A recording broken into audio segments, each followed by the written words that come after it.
मामाच्या गावाला यात्रेला आलेला रुद्र महेंद्र फापाळे वय वर्ष 8 हा मुलगा बिबट्याच्या हल्ल्यात ठार झाला। बुधवारी सकाळी 8:30 वाजण्याच्या सुमारास काळवाडी येथे ही घटना घडली। घटनास्थळी मोठी गर्दी झाली।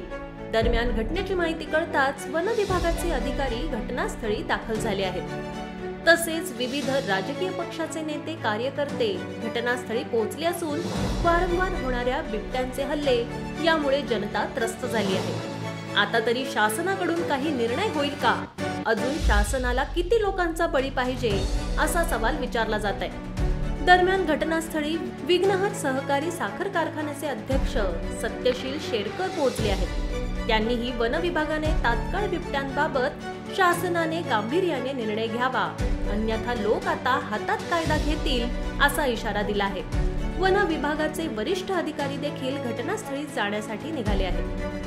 जुन्नर तालुक्यामध्ये या बिबट्यांचा बंदोबस्त करण्याबाबत वन विभाग देखील हतबल झाल्याचं पाहायला मिळतंय। 2 दिवसांपूर्वी पिंपळवंडी येथील एका महिलेवर बिबट्याने हल्ला करून तिला गंभीर जखमी केल्याने या महिलेवर नारायणगाव येथे एका खासगी रुग्णालयात उपचार सुरू आहेत।